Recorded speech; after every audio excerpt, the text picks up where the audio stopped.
next one? Okay, Yes, sir. no problem. Second, this is another motion. I'd like to make a motion to amend this evening's agenda again to add a discussion item under new business regarding the future of the covered bridge in the village of Newton Falls, including considerations related to its long-term use, preservation, and the direction the village may need to take moving forward. Second? I'll second.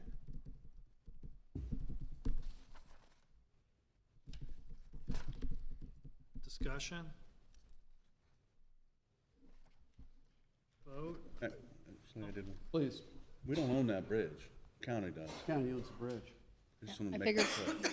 I figured once we have it on the floor, we can discuss that we do not own that. So that was my intent. The intent is to discuss not only the bridge itself, but the road. The city controls the road. And that's what I want to find out. As far as I know, my understanding is we have jurisdiction over a village street, but that's the purpose of the discussion, is to discuss what we can potentially do with the street, if that leads to a closure or some other, discussion. Like I said, I just want to I'm going to talk about that and get that out in the public, and so they know that we're talking about it. Vote? Mr. Rufner? Yes. Ms. Stempert? Yes. Mr. Burke? Yes. Mr. Exiotis? Yes. Mr. Crop? Yes. Passed 5-0. Added to new business. Last one. I move to add an item to new business this evening for the purpose of discussion regarding a reported water usage issue involving the Village of Newton Falls water system in Trumbull County, including alleged flushing activity, related communications, billing records, and any potential outstanding financial obligations. I will second that. By Stempert. Discussion? Again, Mayor, if I may, Please. this is just to discuss a topic that was brought up at a previous meeting by one of the residents, and we didn't actually have a full-fledged discussion about it. I'm hoping maybe the city manager can weigh in and we can just kind of get some more information and figure out what direction the city may need to move, if at all. Clarification question. Please. Is this the same issue that Cody stood at the podium and presented to council and the community? And where our next steps were, we were waiting back from the county on what was going to be required, what was being requested, or anything of that nature? Unfortunately, the communications went out from the county to our law director, from their law director. So I'm assuming those were communications that were documented in the information requests, but we can discuss it. I have it in my city manager update if we could postpone it till then. Mayor, if I may, a second. Please. I received, a resident reached out and provided what appeared to be maybe newer communications potentially, or something different where there were different numbers involved. So again, this is the reason just to have a discussion on the floor and see if there's any revelations or anything new, just for further clarification. Thank you.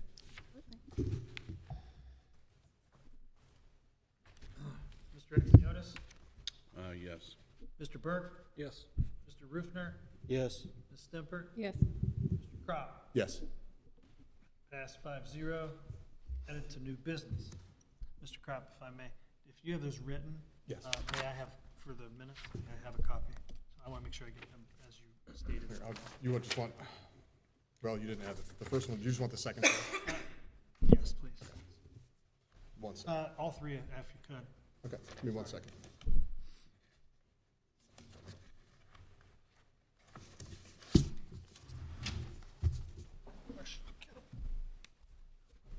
Thank you, sir. If I can get those back when you're done. Yes, sir. Thank you, sir.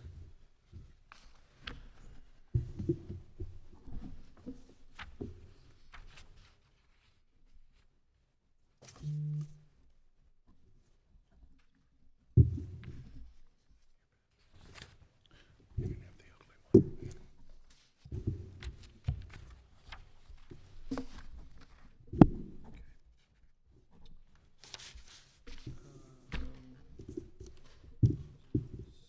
Special presentations.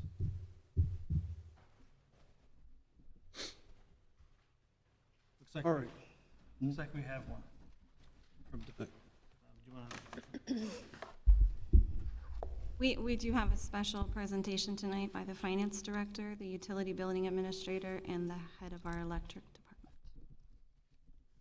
Good evening, Mr. Mayor, members of council. We're here to clarify the demand not appearing on the last utility bill, and that there was a software glitch between the communication between the meter polling of the readings and our billing software. We found Sue was contacted by a utility customer within 2 days of the bills being sent out. We put a ticket in. She notified me, we put a ticket in, and we dealt with software solutions to find the quickest, most efficient way to get that cleared up and changed. So a rebill was the proper solution. I have given you previously a copy of a bill that if they paid it before the rebill was done, they only owe the demand. If they did not pay it before the rebill, then they owe the full bill. However, we did approve to waive all of the penalties, which gives them 2 billing cycles. Sue has finished the billing for this month, and she double, triple checked it, and everything is fine. The demand is working. There is no software glitch this month. Do you guys have any questions for any of us? Please. I know I have received not necessarily this situation, but just the cost of the demand. How long has there been a demand on, like, commercial bills versus, It's part of the service policy. It's always been there? Yeah, so we pay demand, you pay demand. It's how we buy power. It's not something that we just charge the customer or whatnot. It's calculation that every commercial and industrial customer pays. And that's why you see things like peak shaving, you know. We try and stress to the residents in the summertime, you know, don't turn on your air conditioner and your swimming pool heaters or whatever, you know. So much demand keeps your power cost up. If we can lower the demand, it keeps the power cost down. So everybody pays their fair share of demand. And unfortunately, it's part of our service policy. Residents do not pay it, just to clear that. We have found some when we were doing the AMI conversion. We had there's quite a bit of customers that were residential paying demand, and we've stopped all that because residents don't pay demand. It's only for commercial and industrial accounts. So.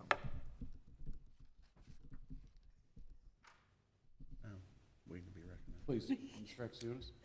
I just want to clarify, because I know I went down this rabbit hole, just so everyone, public and everybody's on the same page. The residents don't have a demand fee, but they pay a much higher price per kilowatt hour than commercial customers do. The demand fee and what the commercial customers pay is not that much more than if they were just flat rated. So even if we got rid of the demand fee, which I know there's been talk about, people wanted to push, on a typical bill, it's $40 or less a month out of a $300 bill. It's not a huge amount if they were to be paying the residential fee. So they get a break in residential, they pay the demand fee, correct?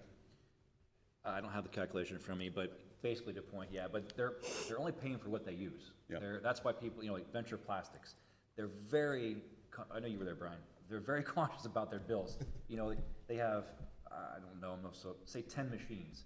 You know, you don't fire all 10 machines up at one time. You fire one machine, you wait a half an hour, you fire the second machine, you wait a half an hour, fire the third machine, wait a half an hour. Keeps your amperage down, keeps your demand down, keeps their cost down. You know, their demand fee, even though it's on a multiplier, is only like 1.18, you know, a month, because they're cautious about it. So it's all in how you use the power. If you're ignorant with it and you just turn every switch on and fire everything up, you're gonna pay for it. If you're cautious about it, same with your house. You know, shut your lights off, do what you can to keep your bills down. It's the same aspect. They're not getting charged for something that just is mysterious. They're charged for what they use. So. Thank you. Please. Not really a question per se, but what you just brought up, the information you just brought up, the details that you brought up would be, I don't know if the public's aware of those concepts of, you know, just the usage and just being aware, conscious of, you know, what they're doing as far as their costs. I think that's a great tidbit to share just generally for the public to understand, you know, residential, commercial, both. Yep. Thank you for the information. You're welcome. Good. Good. Yep. Thank you. I'm good. Thank you. Thank you. Thank you.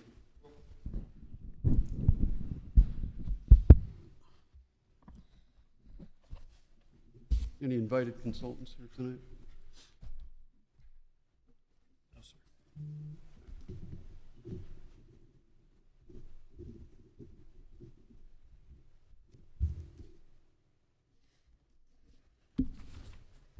All right, we'll move on to public comments, limited to agenda items only. Mayor Hanson, Julie Please. Lemon, 609 Ridge Road. I actually have something to hand out to all the council. May I do so? I'm sorry. Paper-wise, can I hand these out to council? Yes, First thing. yes.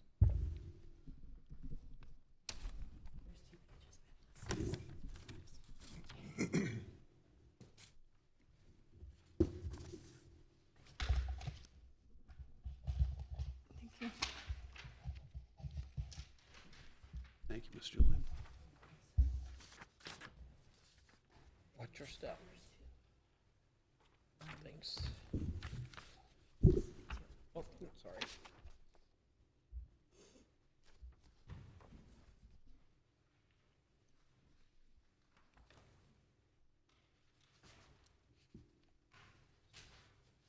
Okay.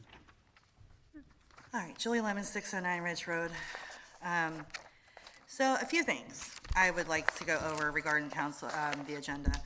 The first thing is, I did look at the ordinance under new business for amending section 121.03, part I. I actually agree with that, because there's been too many times where it almost feels like Mr. Ecom doesn't have enough time to get the agenda together, and then there's a lot of issues with sponsors and co-sponsors, so I'm not against cleaning that up. I actually think it's a really good idea. Now, moving on, the certain amendments, the authorization for the appropriation of the fiscal year, I got a real big problem with this one. As you can see what I handed you, this is not gonna fly. You can't do it by resolution. You have to do it by ordinance. You're creating a department, like something in a department, and you're setting salary. That's Article 3, Section 15 of the Charter. You have to do it by ordinance. You cannot try to ramrod it down the people's throat and one and done it. Resolution's not gonna fly.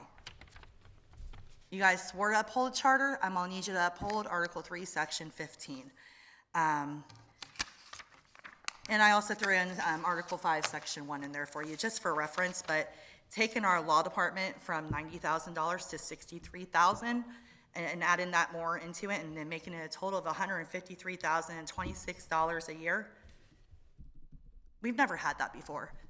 We've had a law director, that person has supposed to have been able to do their job. Why are we increasing it? Either he's capable of doing his job, Mr. Mayor, or he's not. Why is that on the taxpayer's dime for an assistant that, says 3 years? Well, when it comes to law director, charter says 5. So if the law director quits, then the assistant's gonna be the law director, and if they don't have at least what the charter requires, not what your paper requires, but what the charter requires, because that is the will of the people, what do we do then? This is not a good idea. You guys need to follow the charter, do it by ordinance, unless you can show me something else in our charter that contradicts it. Please do, but a resolution's not gonna fly on it. So I need you guys to abide by the charter. Thank you. Thank you, Ms. Julie.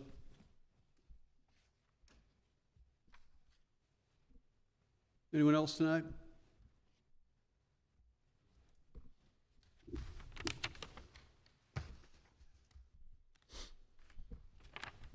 Anthony Visich. Due to the nature of my job, I'm just going to use 19 North Canal Street as the address. Lived in the village for near 4 years now. Just wanted to touch base on this resolution of 02-2026. Reading through this here, it almost seems a little silly to me to adopt something like this that is almost standard procedure now if a council member needs access to records or a facility. From my knowledge and my experience, you can lead yourselves to getting into trouble if you're specifically, I'll use the police department as an example. If you want records of something that pertains to an investigation that may have recently closed or something that's leading into something else or another court case, you might end up getting yourself a subpoena into a court case and a whole different can of worms that you don't want to have access to. The way it's currently established through public records is, I haven't seen a personal problem with that as long as I've lived here. establishing something like this can lead to some, in my opinion, some government overreach that I think we should be very cognizant of avoiding heading into. There's a section in here too about professionalism. Let's see.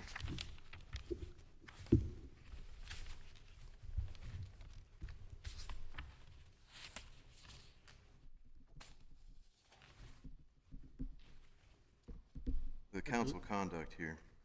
So in our line of work, we're expected to be very professional on everything we do. Doesn't matter who we interact with or what's going on. And I as a resident here, expect the same out of my council. So I'm glad to see that this is at least in this section here. I think we should all be very professional and respectful of the members of this community, or ex-council members or whoever it may be, no matter what opinion that we have of them. I just think moving forward on this, we should probably reconsider tabling this or getting some better verbiage in here of the exact records that we're looking for, or who's going to access these when. Because as it stands now, I don't really see a reason for having a resolution for something that is already being done day to day. So, thank you. Thank you, sir. Is there anyone else tonight that has public comment? All right, we'll move on to item 7, reports. I'd only like to report that the gas service uptown is moving along quite slowly, and we've had damaged computer lines, which they were repairing today. So I wish I had a timeline that I could offer to you when this is going to be, when it's going to be finished, but it seems to be one thing after another here. So, and I'd like to tell you to be patient, but I'm out of patience myself with it. So with that, I will offer reports over to council. Mr. Axiotis, sir, do you have anything? No, I do not. Mr. Crop? Yes, Mayor, thank you. I saved, I didn't go into reports in the first meeting. I figured this will be kind of a normal procedure. I try to be very active. So in the first few weeks that I've been on council here, I've actually been in attendance of a few different meetings for the village and representing the village with our local regional chamber, the Youngstown Warren Regional Chamber of Commerce. They have put on a local government leadership academy, and it's a 4-part academy. So there's over 4 different months, there's 4 different courses, 4 different classes. We're halfway through. The third one will be coming up here shortly in February. It's been very informative, very educational. We've had excellent speakers.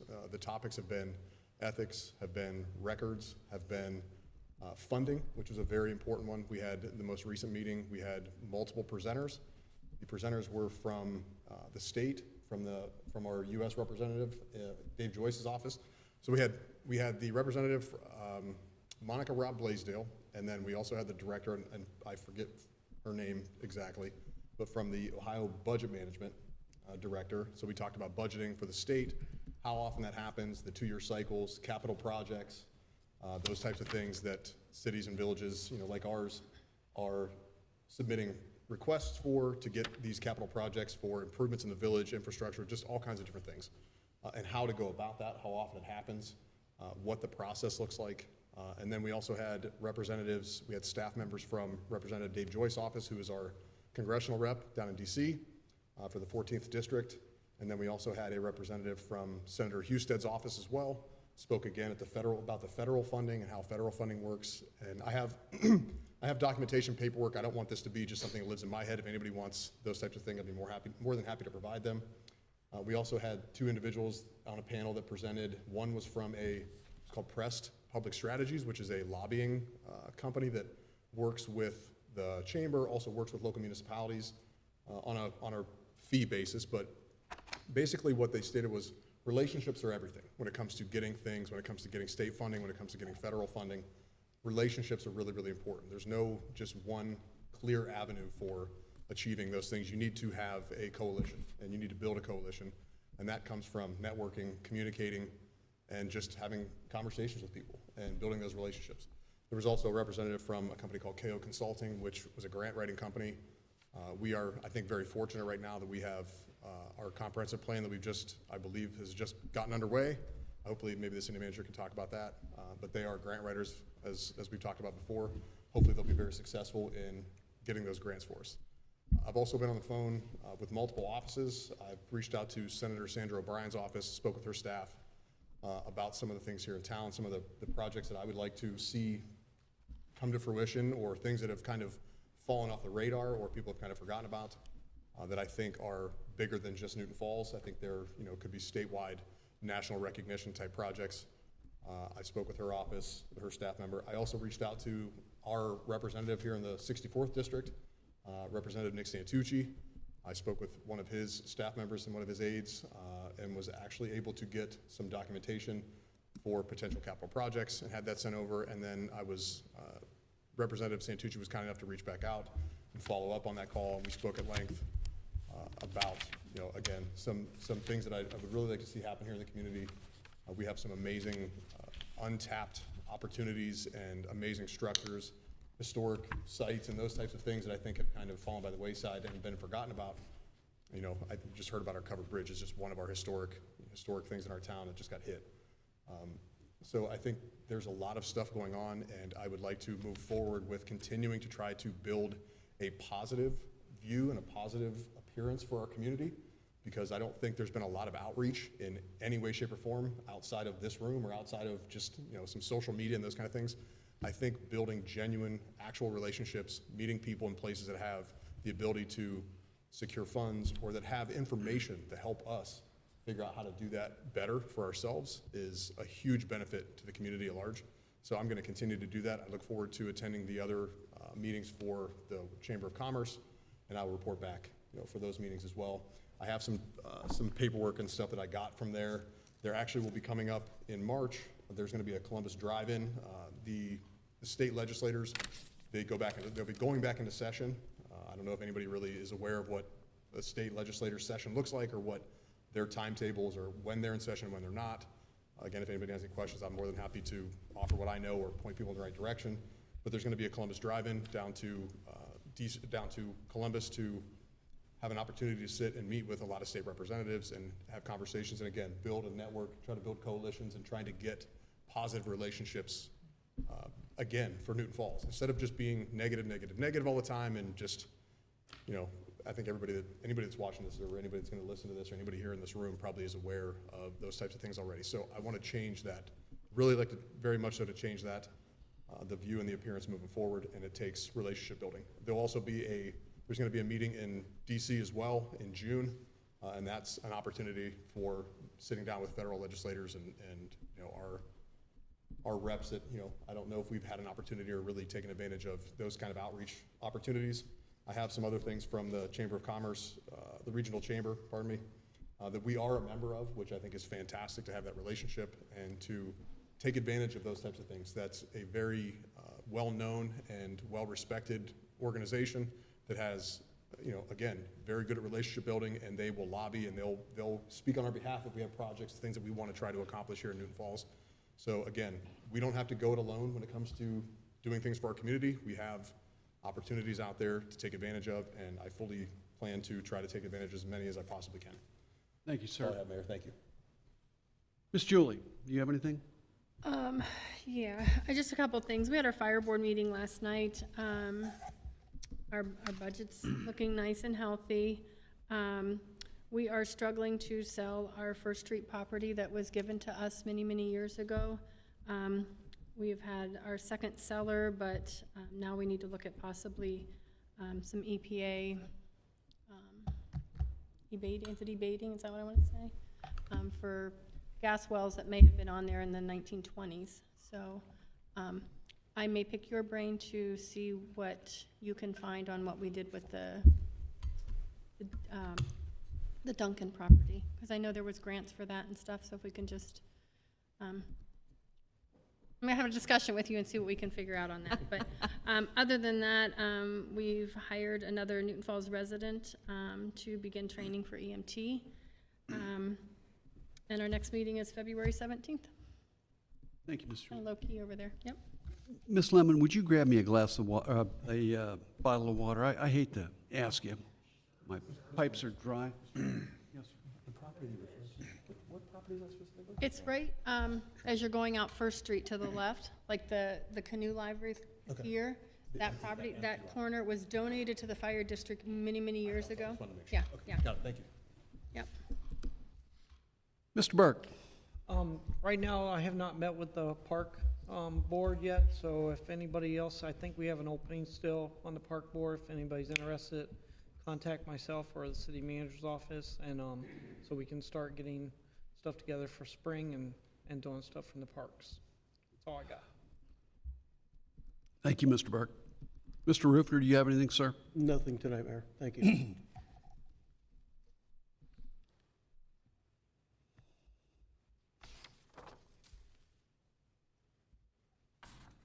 All right, we'll move on to our city manager. Jamie, do you have anything for us tonight? Oh, yes. You? There's a pretty lengthy packet in front of you. I apologize for the length, but I'll try to go through it pretty quickly. The first item on there is Robert's Rules of Order. I just made laminated copies and put them in front of council just for some quick and easy reference if somebody has any questions. These are available online. Makes it just easier than trying to read a book.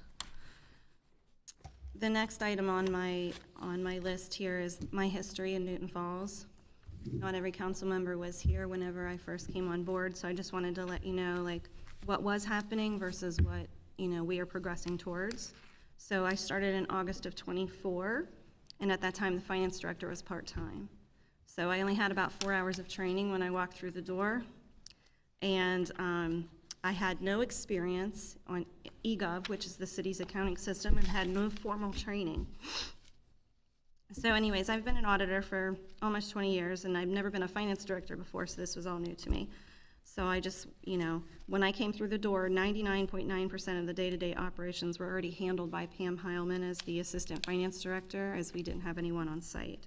So on my first day, I was given my office, met all the staff, and then walked through the building. And I experienced a building layout that was not conducive to effective administrative operations. All the staff from the finance department were squeezed in the front corner of the building with multiple people in each tiny office. Meanwhile, our interim city manager and the city manager previous to that had approximately 75% of this building locked up.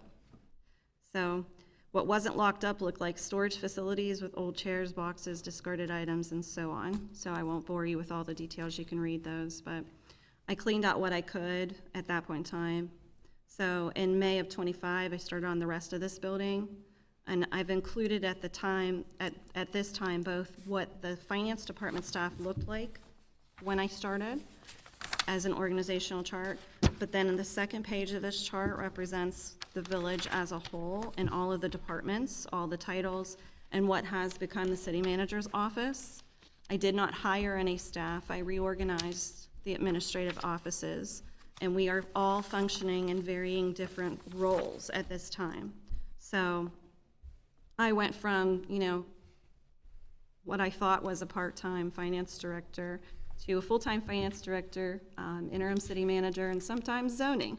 So over my time, I've seen quite a bit to be able to reestablish the things to get them flowing the way that they should. So, but we are still in the process of reestablishing this administration. Each day we iron out the past and we're trying to focus on the future. But as you can see, each staff member from the previous finance department has stepped up and switched roles to grow professionally. I've encouraged and supported each one. But it has been difficult because, as you can imagine, you're trying to learn a new role and train your replacement. So I want to give my thanks to every single member that's out there in the finance department or any part of this administration for being flexible but also continuing to grow. So that's not been easy. But I just wanted to address any public comments that I've hired someone into this administration. I did not, I just reorganized.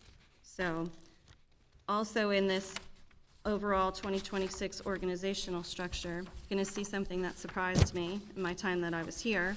I didn't realize that we have a maintenance department, not a street department. So that's gonna come up over and over again with council and complaints from the public, not realizing that we have a maintenance department, not a street department. So included in there are the job descriptions for each member of that department.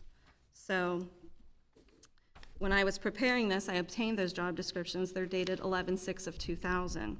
This was always the structure, but it was never followed by the city. Job descriptions that are included will inform you what the department is and how much they are responsible for. I am shocked that 4 employees, including the department superintendent, is responsible for building cleaning, maintenance, parks and recreational areas, street repair and maintenance, snow plowing, storm basin cleaning, etc. When you get frustrated by how often mowing occurs, what isn't maintained to your standards, and so on, stop to think of what is occurring and what is happening within this small department. So, on to my next update. I've changed the structure, so now I'm going to approach the communications with council. So starting February 4th, all department heads are going to start to address council on a more regular basis. When I came in, it was an annual report only given by the city manager, and sometimes we might have 1 or 2 members come in to present. Well, they've been asked to provide updates for their departments. Each department will not be at every meeting. However, each department will attend more often and highlight department news and address any misconceptions, but also highlight wonderful accomplishments. I'm very proud of each department and their dedication to Newton Falls despite the constant criticism. It is my hope that they can highlight their hard work as well so that council and the public know how hard they are working towards the department's city and professional goals. As I stated in the past, Newton Falls has been blessed with amazing staff, and even more so than other municipalities because the departments are led by superintendents who are wanting to do the right thing. Open communication is turning a new leaf for them. However, they deserve to hear the congratulations when it is earned. Which brings up my next point, this Trumbull County bulk water contract. Mr. Luwanawatsu spoke about the water bills not being paid by the county. Roughly $39,000, he said, hadn't been paid. As council and the public are aware, this issue did not pertain to 2024, as Mr. Luwanawatsu stated. This was absolutely not true. It was not supported by any documentation provided by the county. If this information had been shared with my office prior to a Facebook post in an attempt to disrupt productive council meetings, it would have been explained clearly so that no embarrassment would occur publicly for anyone. However, that was not the case. So I've included the information from Trumbull County and council's information. I've also included billing between Trumbull County and the utility billing office. There's no further evidence that any 2024 monies are owed. There's also never a credit approved by the finance director, the law director, or myself for the county. Insinuating such is spreading false information and should be fact-checked by all involved. I feel like this council is fact-based and open to hearing public comments. The administration tries to clear up misinformation and misrepresented information prior to a council meeting. None of what was stated at the previous meeting was true, and I would appreciate a public apology be offered by those responsible for spreading this information. On to my next point. This is on council's agenda for voting. I have to say, I disagree with Resolution 02-2026. I have read multiple previous legal opinions on this topic written as far back as 2010. One council was actually asked the question of changing the charter and putting it out to vote in an attempt to circumvent the established limitations of separation of duty. Allowing access to other municipal staff, department heads, or other non-charter staff members, as Section 7B has the potential to create a hostile working environment for the employees with no clear chain of command and no direction. Allowing the legislative branch of council to clearly perform administrative acts and inquiries would cause confusion and conflicting direction to these employees. Voting yes on this action would clearly destroy the chain of command and the channels of communication necessary for efficient and effective city operations. I strongly feel this would undermine any progress that I have made reestablishing this administration. The next item on my list was another complaint that came in pertaining to the sidewalks in town. I won't read it, but there's a reference in here to the actual ordinance. Sidewalk maintenance is addressed in City Ordinance 52106, which I've included below. As indicated, it is the property owner's responsibility for snow removal. The maintenance department, however, has done a fantastic job cleaning and clearing up after yet another snowstorm. All the roads were plowed, public sidewalks were cleared and salted round the clock to ensure safe travels. And keep in mind, as I said, it's a department of 4 individuals. So please be sure to stop them and thank them for their hard work. Thank you.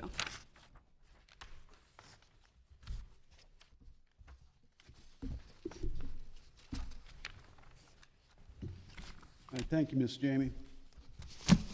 Mayor, can I ask a question for the Yes. superintendent? Jamie, in reference to the water issue, is it, would it be your opinion, would you say that it's essentially put to bed, there's nothing else to concern? The city is taking care of its issues, is there anything to address in reference to any perceived, beyond what Cody had mentioned, what talked about the information, and then this report as well? And again, this is helpful to get this kind of, is there anything else that could be referenced or discussed? Well, I mean, the contract itself could be reopened and perhaps discussed with the county. If the county engineer was willing to sit down and discuss the contract, they could negotiate a lower rate for flushing. But once again, you know, it's inherent in their system, as we had talked many times. If it is a system endpoint, which it appears to be, that flushing is part of the normal routine maintenance of those water lines. We do it here at the city. We eat the cost of the chemicals and things to flush our lines. So I don't know exactly what information was given pertaining to that contract when it was negotiated, but it should have been pretty clear that flushing was part of it. And perhaps maybe that rate or however many gallons need to flow through needs to be different, but we would have to negotiate the contract further to address it. But as of right now, Cody has provided a response to any credit requested to the law director, since those communications seem to be within the law director's office. But it's not within his purview to accept or allow or approve any type of credit, refund, any billing adjustments, nothing like that. He's just, I think, following a formality, if I could say that, of their law department reaching out to our law director. That's pretty much where I feel it is right now. And so I feel if, you know, that would be the suggestion, to reach out and perhaps reopen the contract. Okay. Thank you, Mr. Mayor. You're welcome. Thank you, Jamie. All right, now we'll move on to approval of previous minutes. This is special meeting minutes, January 5th, 2026, and organizational meetings of January 5th, 2026, and the regular meeting minutes from January 7th, 2026. I'll make the motion to approve all three. Hello? Oh. I believe we need to keep them separate because Bob was absent. He missed the regular meeting, correct? Yeah, he wasn't here, so we need to approve them separately. Can do, Do we, you may choose to do all of January 5th together. yeah, And then January 7th, second. Yes. organizational, Just do them as two separate? yeah. I'll make that motion. To do, for January 5th, for both meetings of January 5th. Mr. Crop, I'll second that. Mr. Exiotis, discussion? Mr. Crop, Aye. Mr. Exiotis, Yes. Mr. Burke, Yes. Mr. Rufner, Yes. and Ms. Stimper. Yes. Pass 5-0. I'll make the motion to approve the meeting minutes for January 7th, 2026. I'll second. Mr. Exiotis, Ms. Stimpert, discussion? Ms. Stimpert, Yes. Mr. Rufner, Yes. Mr. Burke, Yes. Mr. Exiotis. Yes. I have to abstain. Point of order. All right, Mr. Burke is an abstain. And Mr. Crop, Aye. pass 5-0, 4-0, my apologies. And then we Sorry. need to approve his abstention. Abstention. For the record, can you say why you abstained? Oh, I was sick. I'll make a motion to accept his abstention. I'll second it. Ms. Stimpert, Mr. Exiotis, Mr. Rufner, Yes. Ms. Stimpert, Yes. Mr. Exiotis. Yes. Mr. Crop, Aye. pass 4-0.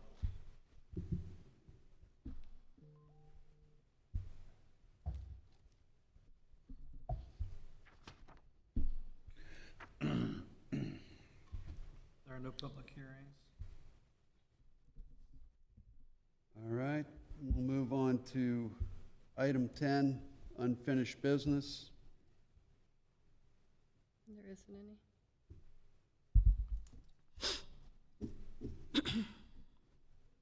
There isn't Nope, any. no unfinished business, good. All right, we'll move on to new business, starting with ordinance 2026-01.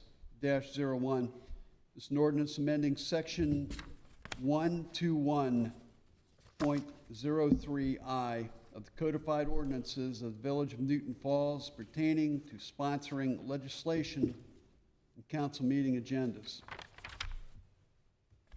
So moved. I'll second. second. Oh, Mr. Crop and Mr. Axiotis. Discussion. I know most of us obviously are aware, not maybe everybody out there, this ordinance is pretty much just changing when the draft agenda is available to council and then when the final version of the agenda is available to council, and it's moving it back. The way it was set up now, prior to this, we received the draft agenda over the weekend, and we're supposed to hammer out issues and concerns about that draft agenda over the weekend with people who aren't working over the weekend. And then we get the final agenda on the Monday before, which it's just very problematic. I think, you know, it seems like there's always a mad rush to answer questions and try to contact people when they're off. So this just makes that change where I think it's more friendly to everybody up here and to the people involved with the village in being able to answer questions and concerns in a timely fashion before we finalize the agenda. So. I don't think there's anything to add to it. Said it well. Park, Mr. Ripper?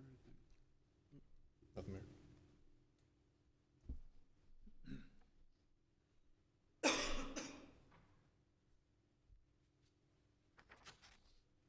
Mr. Burke, Yes. Mr. Rufner, Yes. Ms. Stimpert, Yes. Mr. Axiotis, Yes. and Mr. Crop. Aye.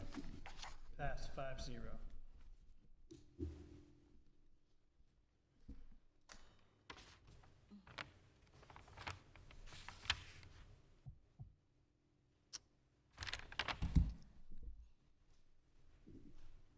Item on to ordinance 2026-03.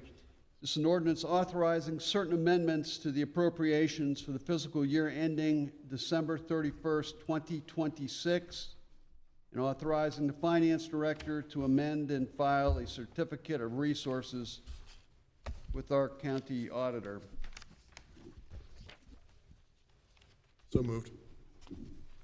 I'll second. Mr. Crop, Mr. Rufner. Discussion. Mr. Crop, Aye. Mr. Axiotis, Yes. Mr. Burke. Mr. Burke? Yes. Mr. Rufner, Yes. Ms. Stemper. Yes. Pass 5-0.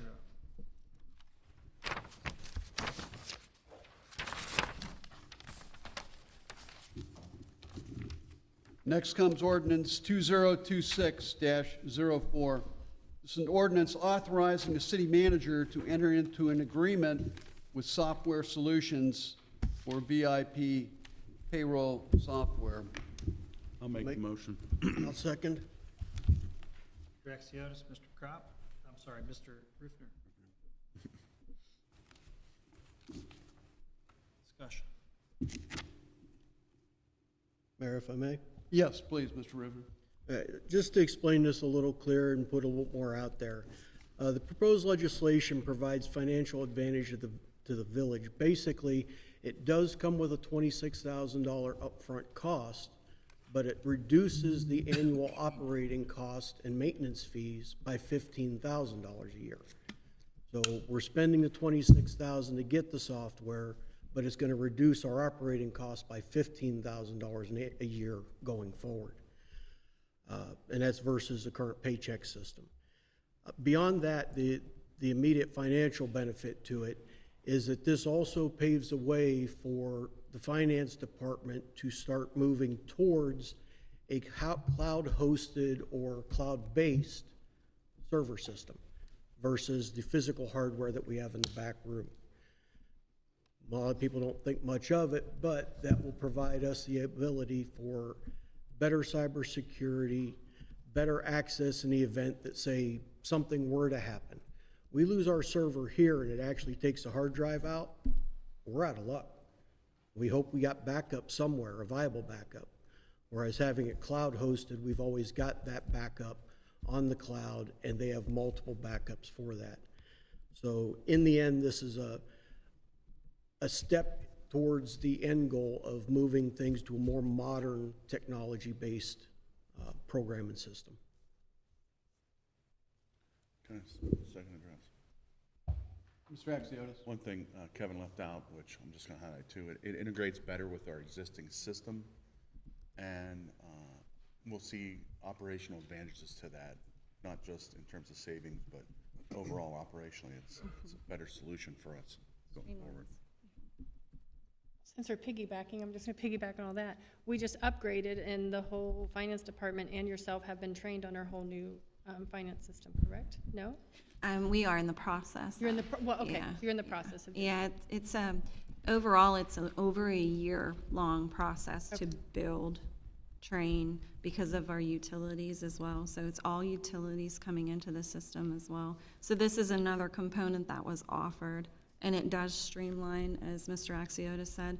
It allows the entries to not be made manually from one system to the other. And so when that happens, there's better accuracy, there's better reporting available. All of our department heads will be able to see all the information that they may or may not have been able to tie together. So it's a move in the right direction for sure. Mr. Kropp, do you have something? If I may, could you, even more so than just that, is there anything else you could elaborate on to kind of what benefits would you see, what type of things just make this a reasonable thing to do, from your perspective, from a finance perspective, from a city manager perspective, from operations standpoint, Wow. just from, more than just saying it's convenient, what does that look like? Okay, so Paychex is a business that, a small business can have them run their payroll. Paychex, ADP, there's many different providers of payroll. Well, those payroll providers aren't designed to do government payroll. So we've always had to make some concessions on how exactly the information is read within that system. We can't automatically assume that they understand how to interpret things from the state, federal, or the municipality standpoint to make them cohesive and make them flow. So we make some concessions. It requires some more work in that system. So one of the benefits is VIP is designed for Newton Falls, for a government. They're used to dealing with us. They're used to, if we were back in a negotiated agreement environment, all the clauses, you have actual coherent information that you can tie together. It's legible. You can get through it faster. But in addition to that, there may not be some of the complications. We've experienced one over the last couple of weeks where we had some overtime processing issues, and it's not on our current payroll provider, but we did have some overtime that did not make it. And there's some changes. Mathematically, if you're a nerd, weighted average, that's the problem. But it's because we have CDL pay, we have license pay, we have all these different pay scales that are paid in different pay rates. An individual may have 20 pay rates. Well, that threw off our Paychex processing for overtime. So we have employees that didn't receive accurate overtime. So it would not happen on that system. It's designed to handle it. We would have been communicated with better, and we would have caught it before that happened. So that's one advantage. Like we said, you process payroll, you get pages of journal entries in the end. In that payroll department, you have to manually enter numerically each fund, function, object code, and each amount for all of payroll to apply it from one system to the other. This will integrate. It goes directly from VIP. Because it's already on the system, it posts those journal entries automatically. There's no clerical error. You didn't misstep or miscode something along the way. And that can happen. That can lead to the books being out of balance or some journal entries not quite right. So that's a huge advantage. But overall, I say, there's that, but there's also that cloud storage. Ultimately, you do always want to go with the best storage method possible. One of the things that I found here coming in was the security around our server and the actual ability for that server to remain protected was not in a good situation, I'm sure. Many have seen it, the physical server and the physical location. I've since learned that physical server is not what it appears to be. I won't elaborate any further for security, but it's not what it appears to be. But it is now locked in a proper location where it needs to be, and it's isolated. But it would be better to not have to worry about that in the event of an accident, a fire, some other catastrophe, a tornado. You know, it would be better to have one less thing to worry about. So if we can do it, we can streamline it, we save the money, we apply it towards something that we would benefit from versus just payroll processing. In the end, that's pretty much where we're at. But I think Pam may have included some bullet points in her update as well. Go ahead, Mayor, thank you. Thanks, Jane. All right. You're welcome. Mr. Axiotis? Yes. Mr. Burke? Yes. Mr. Crop? Aye. Mr. Rufner? Yes. Ms. Sniffer? Yes. Pass 5-0.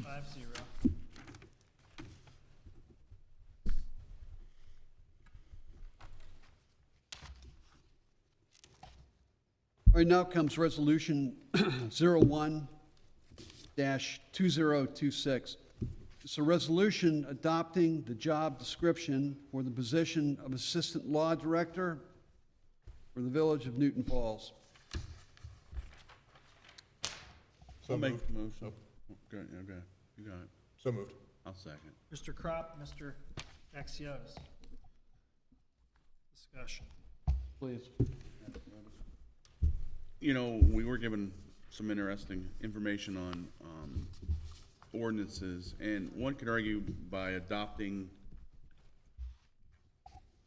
a job description for assistant law director, that would be reorganizing a department, I would feel.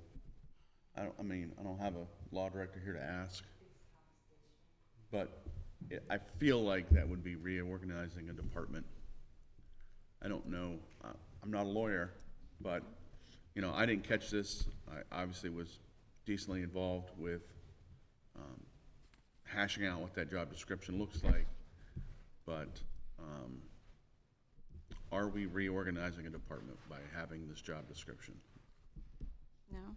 That's the question I can't answer. I mean, I think reorganizing means you are redistributing. It's basically what I did with the administration. You reorganized. I'm not sure. That's the problem I have. I don't know. Can I ask, when we did, and maybe this is not even relevant, but like, we did the crew chiefs and we changed and organized those things. Were those done by resolution? I feel like they were done by, because we were doing payroll and everything at the same time. Mr. Acom, do you remember? If it involved payroll, it would have been by ordinance. So then, therefore, we didn't do anything prior to that. We accepted the pay scales with the new positions in them, correct? Yeah, What's the question again? I mean, but it's not really a question, I'm just saying, like, I feel like, so this resolution identifying or being transparent out there with an assistant law director for the village is no different than what we did before, but before there was money attached to it within a pay scale, so we approved all of it at one time. We're not approving that right now, we're just approving a new position. Correct. Well, Mr. Mayor. if I- Please, Mr. Axiotis, you were. I just wanted to, I want to second just so. Yeah. Well, go ahead. What do you guys? What I'd like to say is, first of all, this isn't creating any position. This is a resolution describing job requirements or position requirements. No position's been created. There's no money's being transferred. There's no anything actually being created. This isn't hiring anybody. This isn't doing anything along those lines. This is literally just a resolution to create the requirements in the position, to describe the duties, to describe the language of what a position would look like if and when that particular position would or could be created. And if that would happen, then ultimately that would happen by ordinance, I believe, because it has to. Any kind of money allocations, any kind of positions being created would be by ordinance, and that's by law, and that's by our charter, and that's by state law as well. So also when it refers to this, I lost my train of thought. Give me 1 second.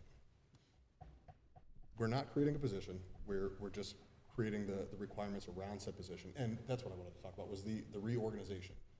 Since our charter is silent, there's no mention, there's no position that currently exists of that. There's nothing to reorganize. And since we're not creating a position, all we're doing is creating the language for a position if it did exist. If we do decide at some point to create that position, that's all this is. That's why it's in a resolution, because there's no money's being created, there's no position actually being created that we're voting on right now. This is just for the language and a structure of a position if it were to ever exist, if council decided to move forward with something along those lines. And furthermore, I believe the law director, however that law director has the unique ability to run their own department ultimately, it's kind of unique among the staff because of the licensing, because of that position, just because of the legal requirements and everything there. Our charter is clear on that as well. And what it's not clear on, it's silent. If something's silent, if the charter is silent on something, it reverts back to Ohio Revised Code. And if it doesn't state that, then we have rights as council. We have to create all policy and stuff through council. This is just a resolution creating the parameters for a position that isn't being created. We're not creating a position, we're creating the parameters via resolution. So I think that should hopefully clarify the issue. Thank you, Mr. Mayor. Thank you, sir. You kind of took some of what I was going to say, so. Thought it might. Mr. Axios, do you have anything else? No, he pretty much just said what I was going to say, which was, we're not creating a job, so to speak. We're just hammering out the details of a position that might exist in the future. So, depends on how you look at it, I guess.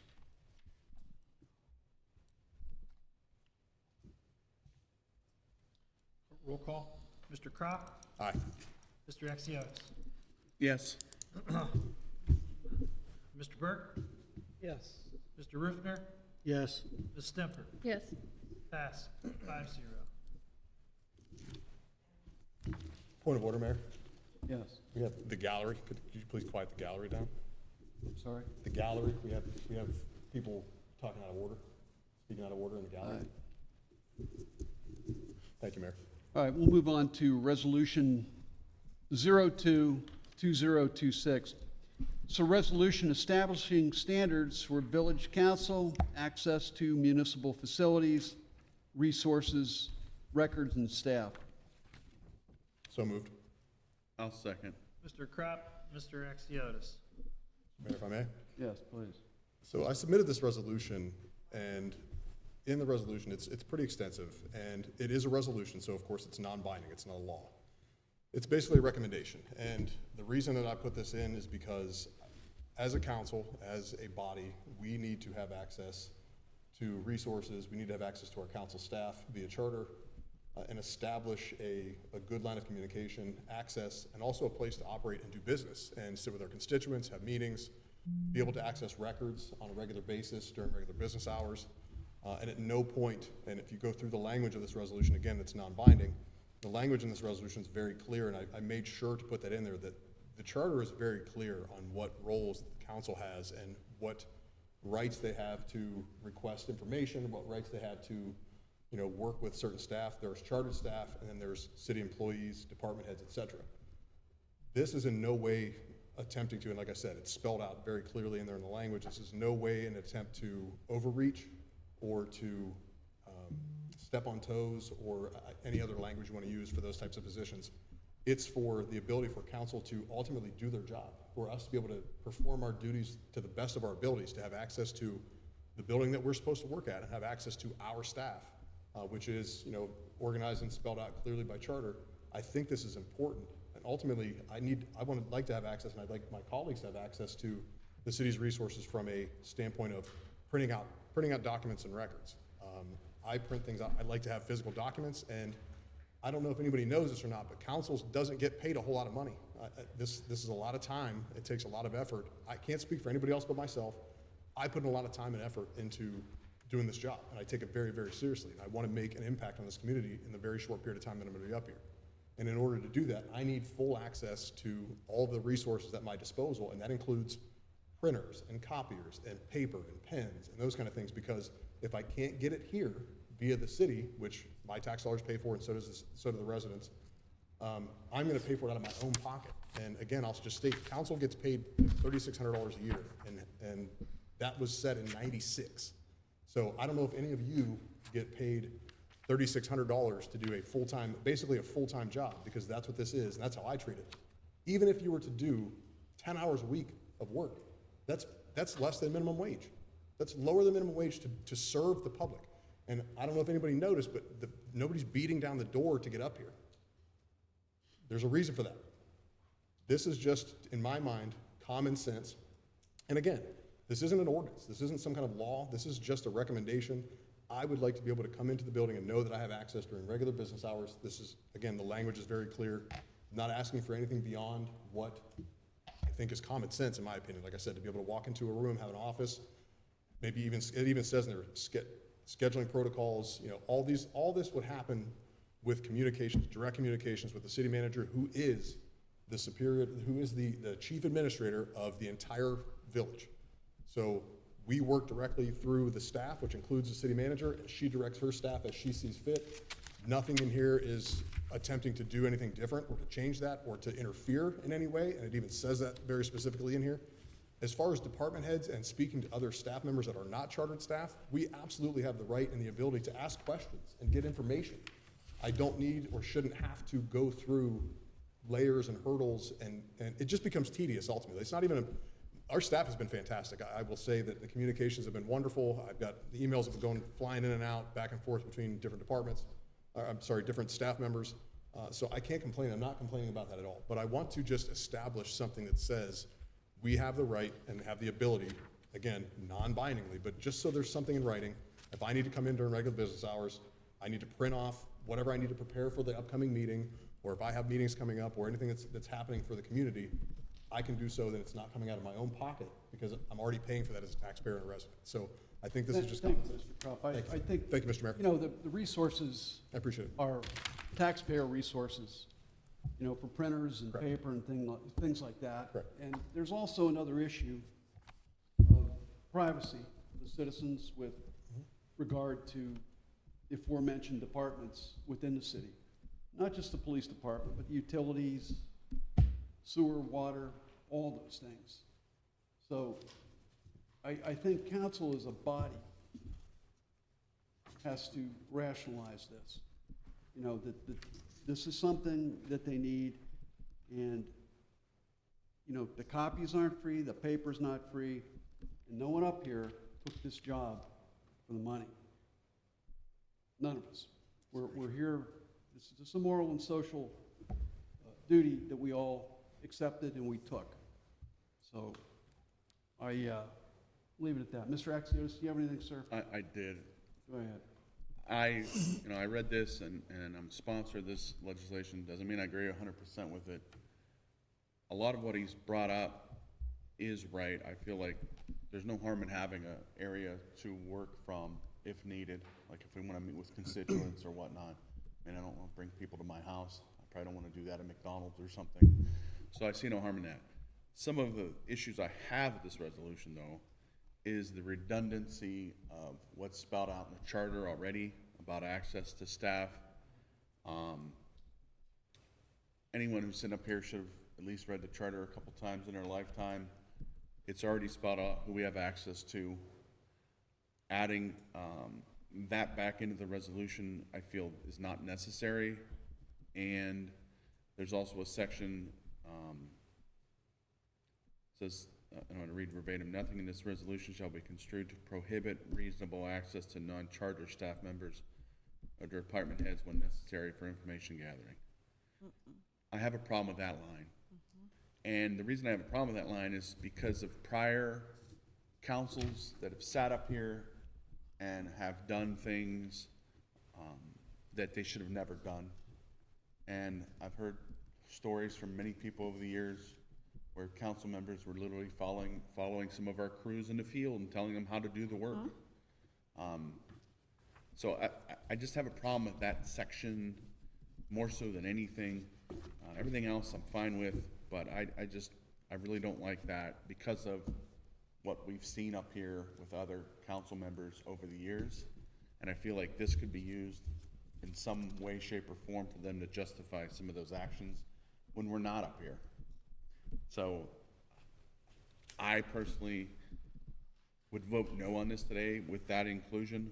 If it was removed and reworded, that's fine, but I just definitely don't like that piece there. I feel like ultimately if Jamie, you know, there's, the charter spells out who we can talk to.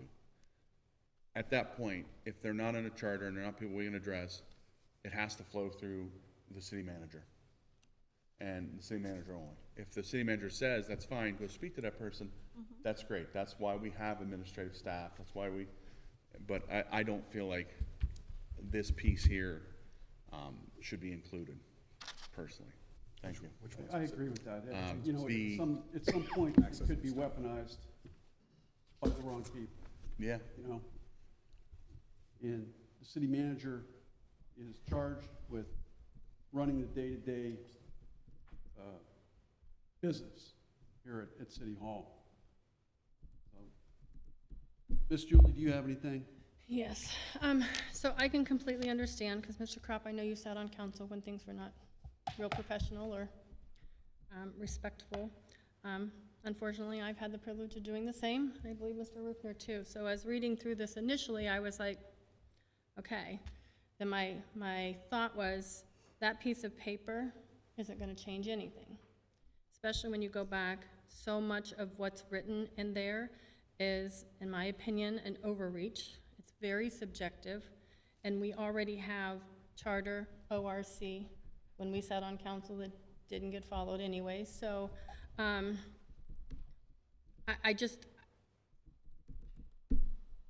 you don't have to answer, but I just feel like, have you asked the city manager for a spot to come into work? I know you tried that before and it wasn't very pretty.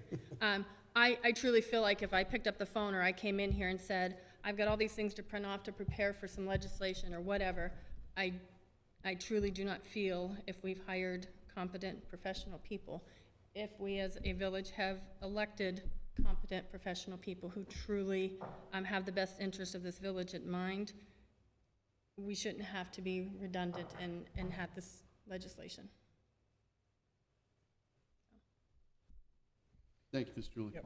Mr. Burke? Through the chair, I've worked for city government for 30-plus years, and nowhere have I ever seen this, but a city council member, as a department head of my division, has always been welcome to call me at any time. For example, like last night, I was texting the fire chief in case this weekend we have drastic storm and power outage, can we open this building? He said he'd work with Jamie, city manager, to make sure that would happen. So, but in my 30-plus years working in government, city council's always been welcome to call the department head to ask any questions, but we've never had anything ever in writing where they said they had to do it.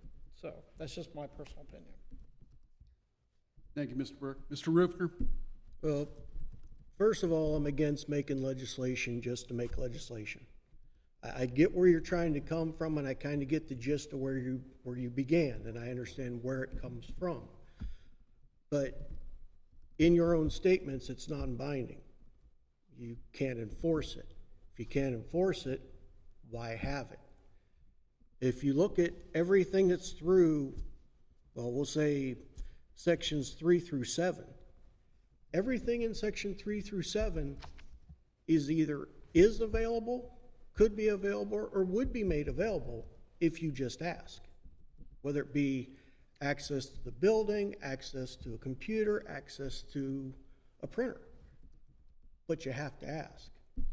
And everything in here is strictly subjective because it's not a clear cut and dry. It's based on the individual and their personal expectations. You say, I want a meeting with Jamie. Jamie's off doing something else. Well, Jamie can't have a meeting with you. I need to have access. That's unrealistic. It's strictly subjective. If I call and say, hey, Jamie, do you have a moment at 2 o'clock for me to sit down? If she's busy, okay, when can we sit down? It's not a matter of, well, I only have 2 o'clock.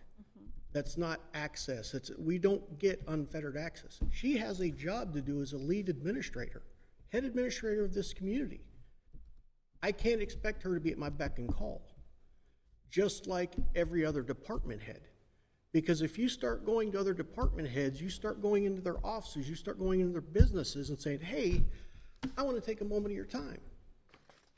Now you're starting to fetter in on Article 3, Section 12 of the Charter.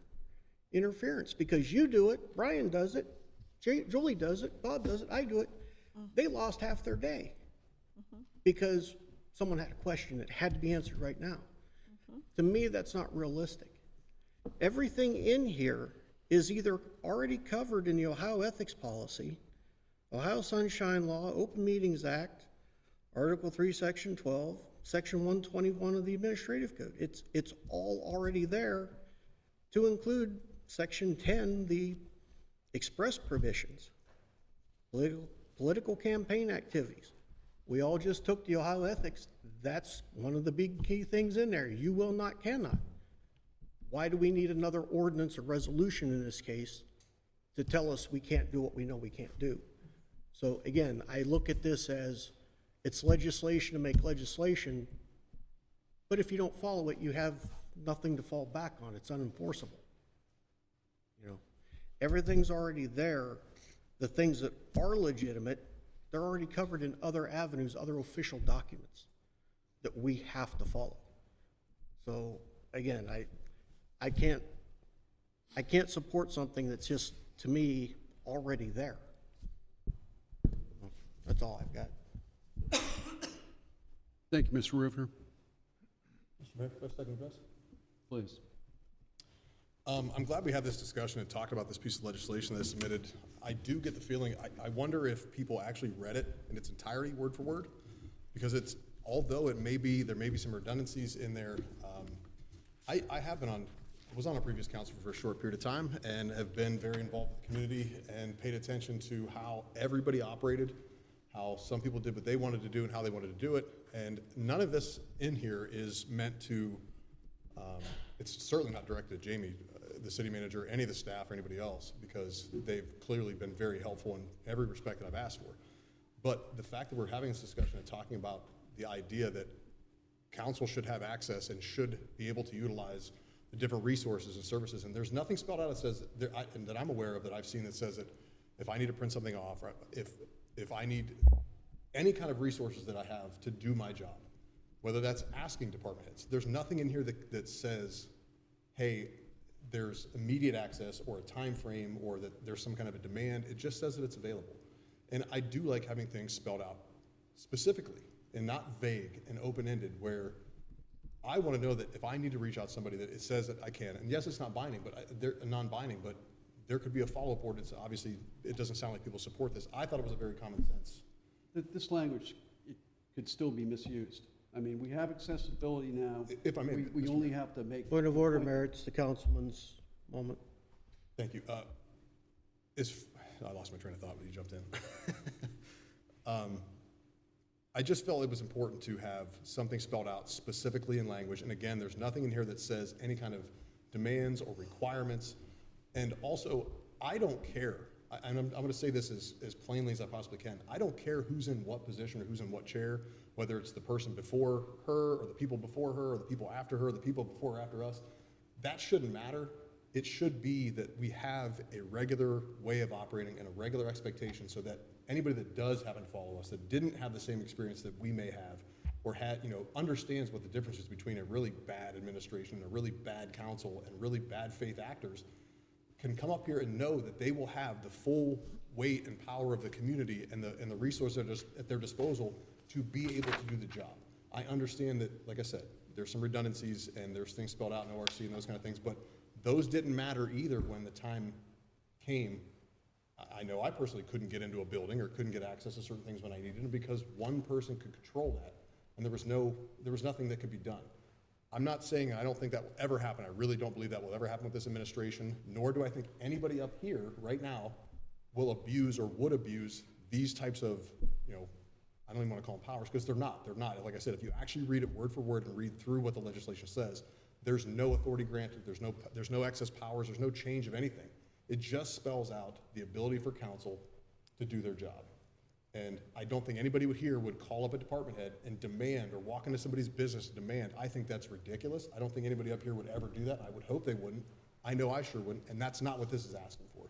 I just want to know that, I just wanted the public to know, and I wanted the administration to know that this is what I think is common sense, what I would expect to be able to function as a council person to do my job to the best of my ability. If the council doesn't agree, I totally understand that, and I get that vibe. Mr. Mayor, I'd like to make a motion to rescind this resolution. Take it off the agenda. I'll Great. second that. Can we, since it's already on the table for discussion? Good lottery question. Actually, then I could probably change that motion and just make a motion to table this legislation. I'll table this legislation for a future meeting. You could do that. Actually, that's not even, I don't think that's the proper, it's not table, because I don't want to set a date for a specific meeting. I want to put this, I forget the language, put it on the table, I forget what the specific language is for no specific date to follow up, but I want to put this on the table.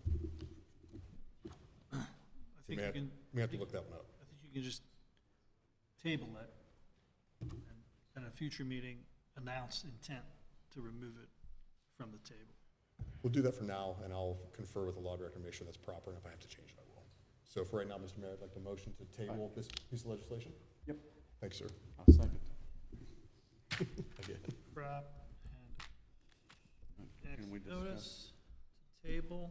I think there's discussion for. Mr. Burke? Yes. Mr. Rubin? Mr. Clerk, sorry to interrupt you. Is there, I believe there's an ability to discuss for tabling? Is there a discussion for tabling or no? Mr. Axiotis. Is there a discussion on the Mr. motion to Axiotis. table it? Apologies. Obviously, we've all had weighed in our feelings on this, and I can see the points. One, it's non-binding, so that's where I have a problem. It doesn't have any teeth behind it. But also, your point is very valid. We saw previous administrations play favorites when it came to access to things. So maybe, there needs to be a change to either administrative code or something that just guarantees us reasonable access to do business. I have no problem with that. I can support that if this came back as a different entity. I have no problem with that. I have a problem with a lot of the wording in here. I think it can be much simpler. We saw with previous administration, they were putting covers over the outlets so people couldn't plug their phones in, and so I can get the intent. I just don't feel this was addressing that. So I'm glad to see it tabled.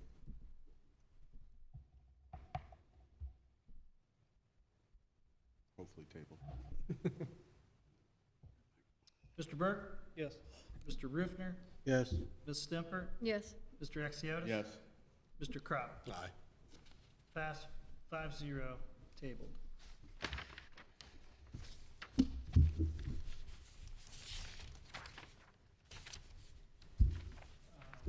Mayor, Yes, next is Mr. Crop's motion for the covered discussion. bridge and the water usage. First was zoning. Zoning. What's that? So this will be, his first motion regarding zoning didn't make it to the agenda.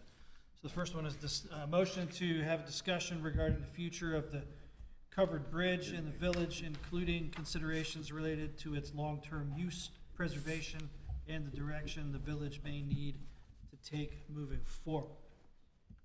We have a motion to discuss. I'll make the motion to discuss. Mr. Axiotis, second by I'll Second. second. Mr. Crop. Mr. Mayor, can I? Please.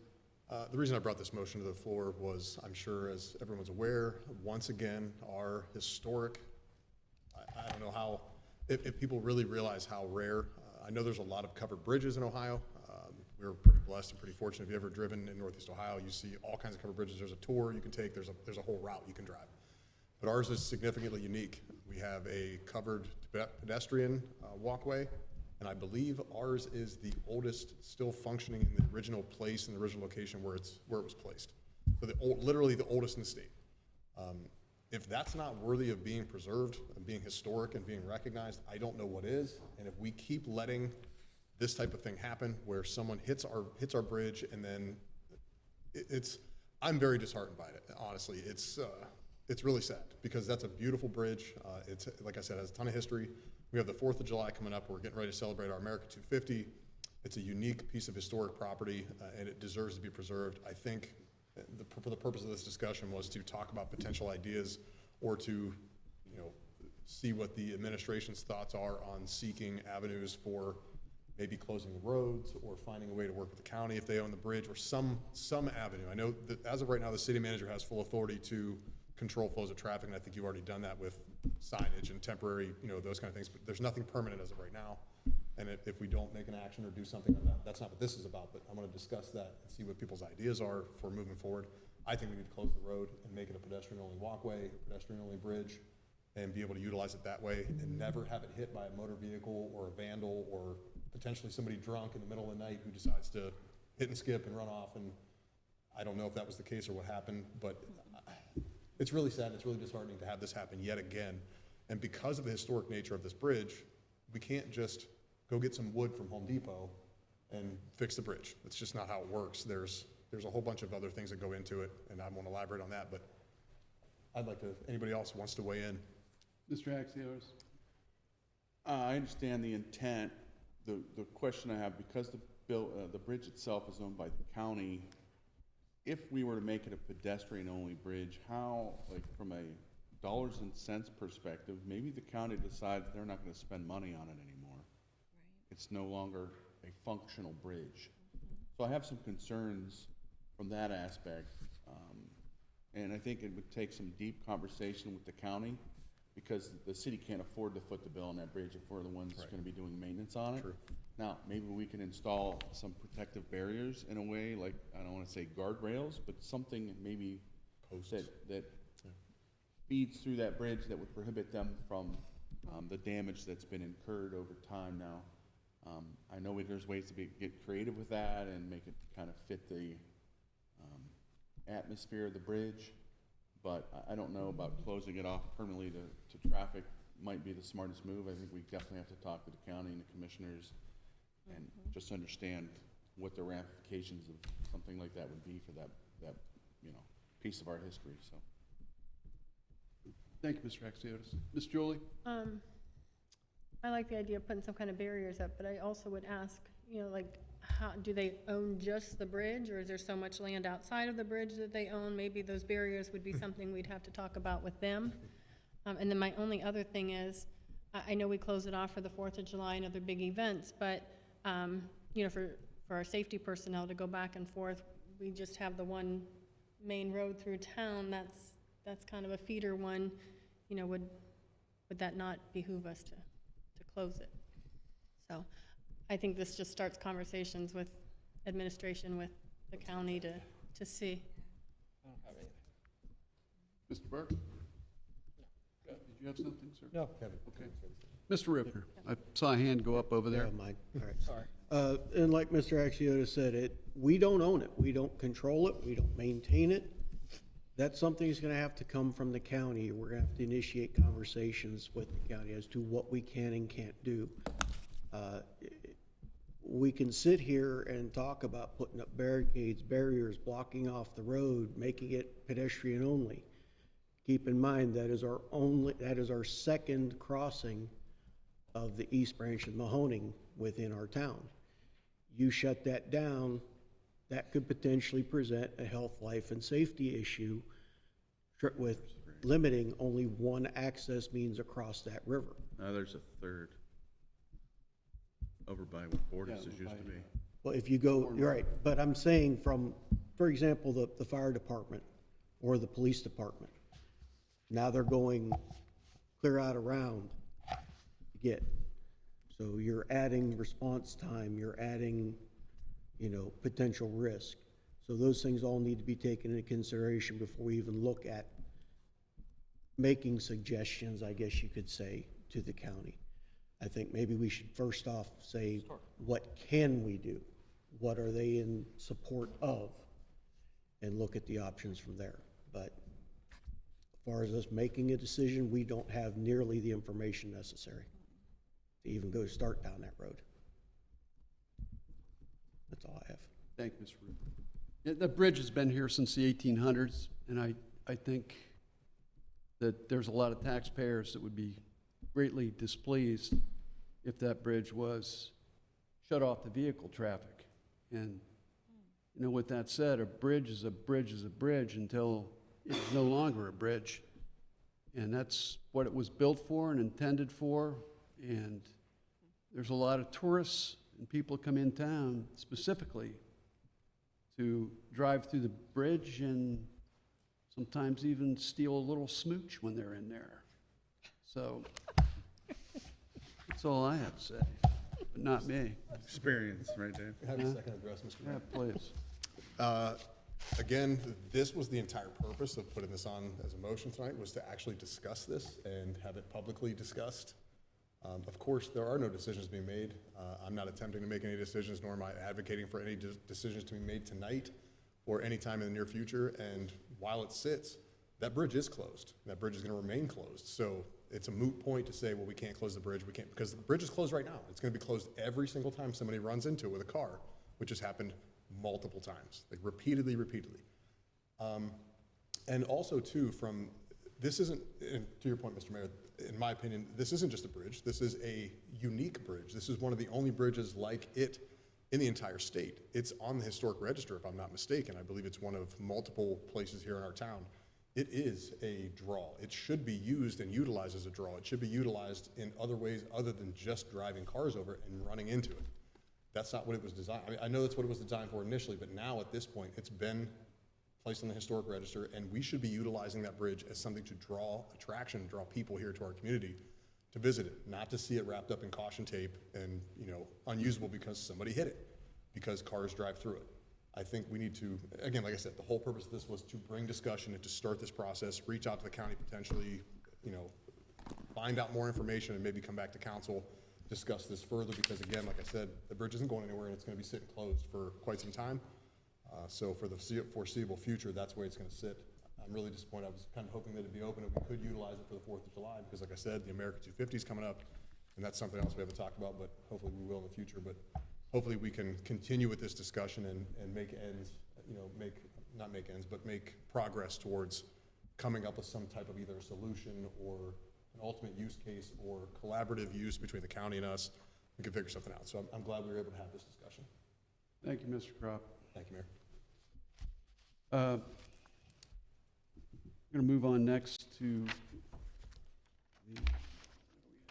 We need a motion to have a discussion regarding reported water usage issue involving the village water system in Trumbull County, including alleged flushing activity, related communications, billing records, and any potential outstanding financial obligations.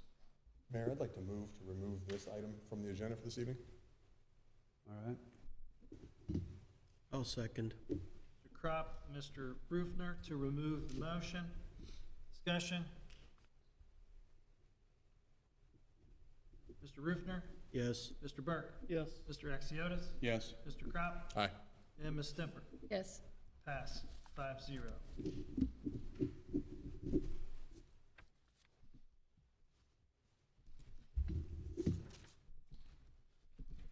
All right, we'll move on to public comments.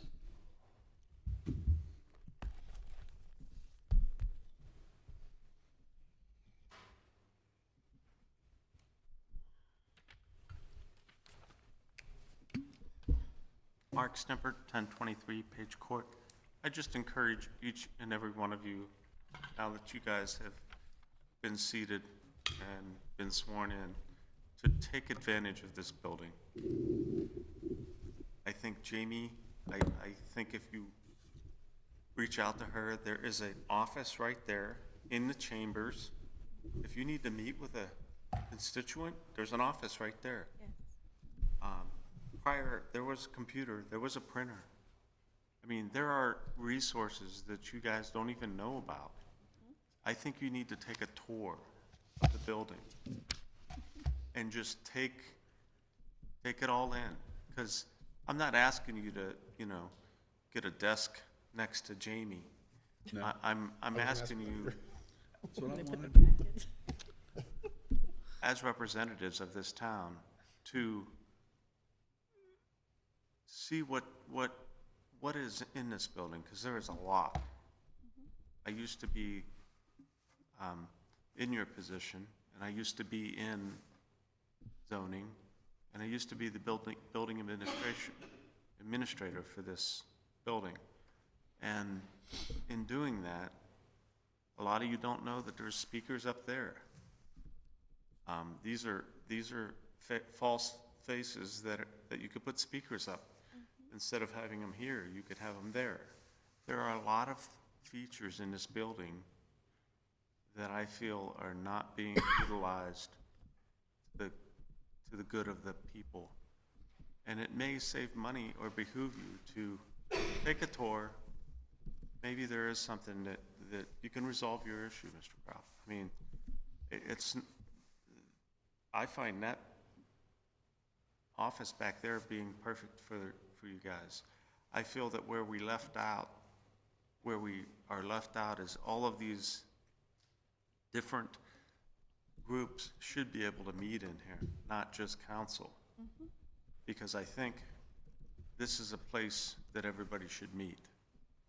You have great seating. When I was the zoning inspector, I would, as Brian can attest to, I held my meetings in here.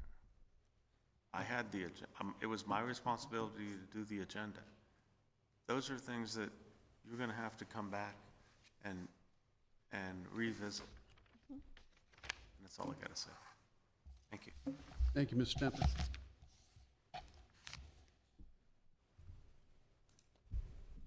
Okay, Julie Lemon, 609 Ridge Road. I got a lot to say, and that was a lot of information. Okay. I'm gonna have to agree with the city manager when it comes to the office space that my councilman was asking for, because I would like to think that there's a lot of personal information from people in town, and I feel like that would just be a security issue all around. Like, it's her job to make sure everything's protected. And just inadvertently information get tossed around. Not that my councilman would do anything like that. I'm not accusing anybody. I'm just saying, in general, I feel like it's a security issue. Second of all, I know we've all seen the news. January 13th, the city of Girard filed a lawsuit against Miss I will never risk my insurance license. Well, she sat right there and lied to the entire community. Sure did. You can go back and watch video after video after video. She sat here January 3rd, mayor's first meeting of 2024, and said she would never, ever risk her insurance license. Well, she did.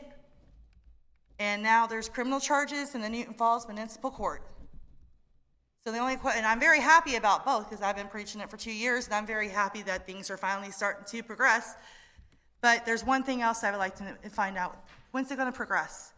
Where's our lawsuit for all the extra medical claims that were paid, that were double paid because WJL, you guys sent the money, finance sent the money, but they didn't pay the medical claims for our employees. So where is the city of Newton Falls lawsuit like Girard seeking our money back? I mean, they're 6 figures, they're 200,000. Exactly how much did we pay in double medical claims? Where's our lawsuit?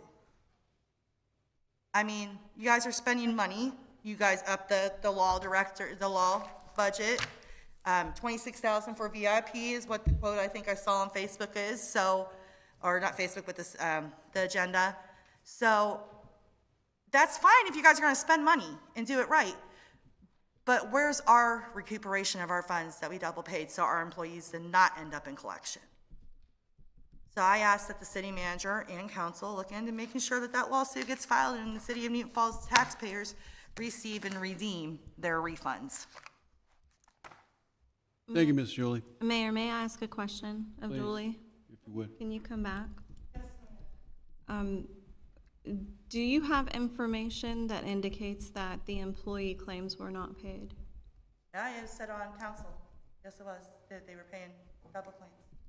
Okay, so no other specific information? Just what's on council and then what's on, I know January, oh wait, let me think, no, July 1st, 2023 through April 24th of April of 2024, the city of Newton Falls sent $666,000 to WJL with claims being unpaid.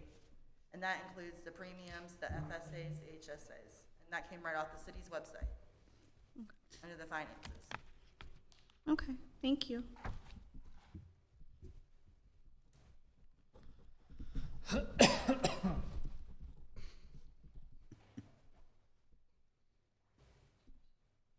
Patricia Benitez, 70 West A Street, Newton Falls.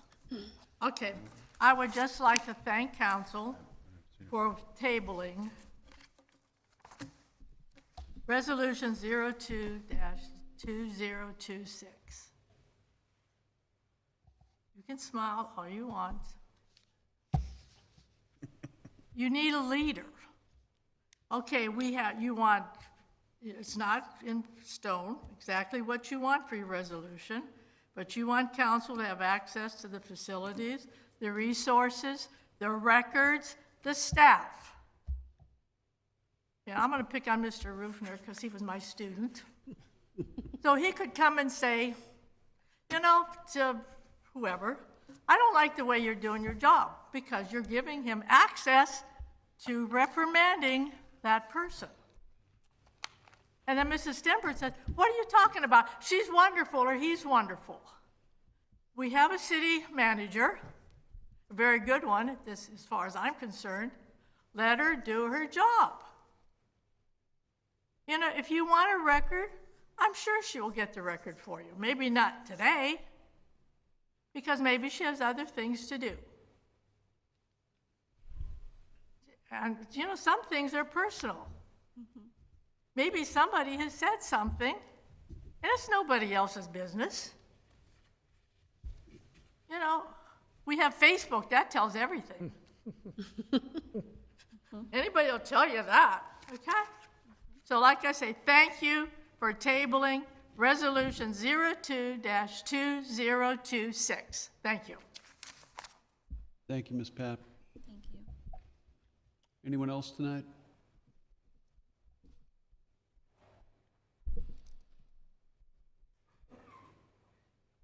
All right, we'll move on to closing remarks. You know, I want to comment, comment on the bridge, the covered bridge. It is a beautiful piece of architecture, but it's still a bridge, and it should be treated as a bridge and also coveted as a piece of the city's history. But it shouldn't be a museum piece.